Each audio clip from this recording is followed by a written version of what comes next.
জয়গুরু। পরম দয়াল শ্রী শ্রী ঠাকুরের শ্রীচরণে জানাই ভূমিষ্ঠ প্রণাম। আপনাদের প্রতি প্রত্যেককে জানাই রানন্দিত জয়গুরু। বেশ দুদিন চলে গেল, ইষ্ট প্রসঙ্গ আপলোড করা হয়নি। আমি একটু ব্যস্ত হয়ে গিয়েছিলাম। এই ব্যস্ত হওয়াটাই খারাপ। ঠাকুরের কাজ এইটা হলো ঠাকুরের কাজ। আমি আপনাদের সামনে বসে ঠাকুরের দুটো কথা বলি, আর এই দুটো কথা বলারও যদি সময় না থাকে তাহলে যাজন কাজটা বন্ধ হয়ে যায়। এটুকুই তো ঠাকুরের জন্য করি, আর কি করি। তাই দেখুন না, 2 দিন হলো ইষ্ট প্রসঙ্গ করা হয়নি, যাজন করা হয়নি আপনাদের সাথে, আর ঘরেও কারোর সাথে বলা হয়নি, বাইরেও কারোর সাথে বলা হয়নি। মানে আমি 2 দিন পুরো ডিটাচে, এতটাই ব্যস্ত ছিলাম। তো এই ব্যস্ততা থাক না কেন, কিন্তু ঠাকুরের কাজ কোনো দিন ভুলে থাকতে নেই। তো প্রার্থনা বলুন, ইষ্টভীতি বলুন, ঠাকুরের কথা বলুন, এগুলো আমাদের নিয়মিত করতে হয়। ইষ্টভীতির 2 বেলা নিয়মিত প্রার্থনা আর ভালোভাবে নাম জপ করা। তো এইভাবেই আমাদের চলতে হবে ঠাকুরকে সাথে নিয়ে। ও দাদা দেখালেন, এক যুবকদের মধ্যেই এক ভাই জানালেন, আগে সংসারের সব কাজ সামলেও আমরা যতটুকু পারি ঠাকুরের কাজ করি। পূজ্যপাদ শ্রী শ্রী আচার্যদেব বলছেন, আমরা সংসারে যখন থাকি, ঘর সংসার সব নিয়ে একটা আবদ্ধতার মধ্যে পড়ে যায়। যেমন আমার যা কিছু উপার্জন পরিবারের জন্য, সেটাই তাদের খাদ্য সংগ্রহের উপায়। তাই আমার জীবনের সিংহভাগটাই সেই কাজে ব্যয় হতে থাকে। আর এইভাবেই নিজের অজান্তে একটু একটু করে আমি একটা উপার্জনের যন্ত্রে পরিণত হয়ে গেলাম। সবার প্রয়োজন পূরণের যন্ত্র হয়ে যাচ্ছি এভাবেই। কারণ আমি জেনেছি যে সংসারের সম্পর্কগুলোকে ঠিক রাখতে হলে আগে সম্পদের আহরণ কি করে করা যায় তার খোঁজ করে চলতে হবে। তাহলে সম্পদ আর সম্পর্ক এই দুটোই আমাকে চেপে ধরেছে। কিন্তু আমি তো একটা জীবন্ত মানুষ, আমারও তো একটা ইচ্ছা আকাঙ্ক্ষা আছে।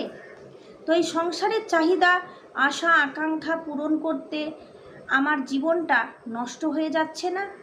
আমি যে জন্য বেঁচে আছি, আমার ভিতরে যেসব ইচ্ছা আছে তার খোঁজ তো আমার কাছে নেই।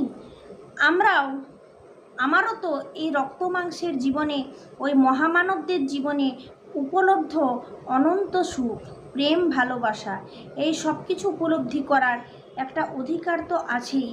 অথচ গুটি পোকার মতো নিজের চারিদিকে চাহিদার পাকে পাকে জড়িয়ে বদ্ধ করে ফেলেছি নিজেকে। এই জন্য তো আমি আসিনি। মানুষের কাছে না গেলে মানুষকে ভালোবাসা যায় না, আর মানুষকে ভালো না বাসলে ঈশ্বরকে ভালোবাসা তো অনেক দূরের কথা। তাই প্রতিটা দাদা মায়েরা আপনারা একদিন করে বেরোবেন, ঠাকুরের কাজ করবেন। দেখবেন জীবনটা গুটি পোকার ওই জ্বর থেকে একটু একটু করে বেরিয়ে আসছে। আচার্যদেব বললেন, আমাদের মনটা হলো রেলগাড়ির মতো, কখনো সে সামনের দিকে এগোয়, কখনো সে পিছনের দিকে ছুটে। সামনের দিকে এগোয় মানে সে দিন রাত ভবিষ্যতের কথা ভেবে চলেছে, আর পেছনের দিকে মানে বর্তমানে নেই, ভাবছে পিছনের কথা। আমাদের এই মন সব সময় সামনে নালে পেছনে। বর্তমানে স্থির যে ব্যক্তি থাকে তার মনটাও কিন্তু স্থির থাকে এবং সহজেই সে ভালো ভালো কাজগুলোকে করে নিতে পারে। তো তাহলে পূর্ণভাবে সে কখনোই বর্তমানে থাকছে না। ওই সংসারের চিন্তা তাকে বর্তমানের উপলব্ধি থেকে সরিয়ে সব সময় অর্ধেক করে বাঁচিয়ে রাখছে। ওই মনকেই জোর করে বসিয়ে নাম করাতে হবে, পর্যাপ্ত পরিমাণে নাম। 48 ঘন্টা এরকম করলে টের পাওয়া যাবে মনের পরিবর্তন ঘটে গেছে। এই ইষ্ট প্রসঙ্গটা আমি আপনাদের আগেও করেছি, আমি আগেও বারবার বলেছি যে আমাদের প্রত্যেককে কিন্তু ভালো মতো নাম করতে হবে। সংসারে সব কিছুর মধ্যে থেকেই মানুষকে ভালোবাসতে ইচ্ছা করবে। একেই বলে বুক টান করে বাঁচা। আগে নিজের চাহিদা পূরণ করে তারপর অপরের চাহিদা যোগান দিতে হয়। বারবার মনের হুঙ্কার ছাড়তে হয়, ঠাকুর আমি তোমায় ভালোবাসি। দেখুন আমরা অনেকেই ভালো আছি, আবার অনেকেই ভালো নেই। তো এদের মধ্যে যারা ভালো নেই তাদের মাইন্ডটাকে পরিবর্তন করুন, তারা নিজের মনটাকে চেঞ্জ করুন এবং না ভালো লাগা জিনিসগুলোকে ভালো লাগাতে শিখুন। হয়তো আমার সঙ্গে সব সময় খারাপ হয়, কিন্তু আমি যদি নিজের মনে ভাবি যে আমি ভালো থাকবো আর আমি ভালো আছি, তাহলে ভালো থাকাটা আপনি আপনিই এসে যায়। ঘর করো, সংসার করো, যা কিছু দায়বদ্ধতা আছে সব পূরণ করো, কিন্তু মনকে বলে চলো ঠাকুর তুমি সব, তোমায় ভালোবাসি বলে এই সব কিছুকে ভালোবাসি। দেখবে এই সংসারটা কেমন করে দায় থেকে মুক্ত হয়ে লক্ষ্য পূরণের আনন্দে নেচে উঠছে। কলকাতার বেলঘরিয়া থেকে এসেছেন এক যুবক ভাই, ভালো চাকরি করেন, খুব ব্যস্ত জীবন, সদ্য বিয়ে করেছেন পছন্দের পাত্রীকে। বিবাহিতা স্ত্রী খুব অসুস্থ, একদিকে সংসার অসুস্থতা স্ত্রী, অপরদিকে কাজের চাপে নাজেহাল অবস্থা। শ্রী শ্রী আচার্যদেবের দিকে তাকিয়ে যুবকটি তার মনের অবস্থা জানাতে জানাতে মুখের মধ্যে ফুটে উঠল স্নায়বিক চাপ। মনের মধ্যে চেপে রাখা সেই কান্নাকে বুকের চেপে রেখেই যুবকটি বললেন, আমার সব আছে কিন্তু আমি ভালো নেই। এইটুকু বলেই যুবকের মাথা সামনের দিকে ঝুঁকে পড়ল। সে ওইভাবে নীরবে মাথা নিচু করে বসে রইল। শ্রী শ্রী আচার্যদেব বললেন, এদিকে তাকাও, আগে বলো আমি ভালো আছি। নিজের মনকে জোর করে বলো আমি ভালো আছি, এই সব কিছুর মধ্যেই আমি ভালো আছি। এই বলতে বলতে মনের ক্রমবর্ধমান চাহিদাগুলো একটা একটা করে কেটে যাবে। সত্যি আমরা কজন ভালো আছি বলি। দেখুন যখন আমরা খারাপ থাকব তখনও আমরা যদি কিছু ভালোর কথা চিন্তা করি, যখন আমরা খারাপ থাকব তখনও যদি আমরা মুখে সবসময় বলি যে আমি ভালো আছি, সত্যি দেখবেন আপনার ভালো থাকাটা এসে যাবে। আর সব সময় মনের কথাও শুনতে নেই। আমার মন চাইছে এখন কোনো কাজ করব না, চুপচাপ বসে থাকি। যদি এই রকমই মন চাই তাহলে সরে আসুন ওই জায়গা থেকে।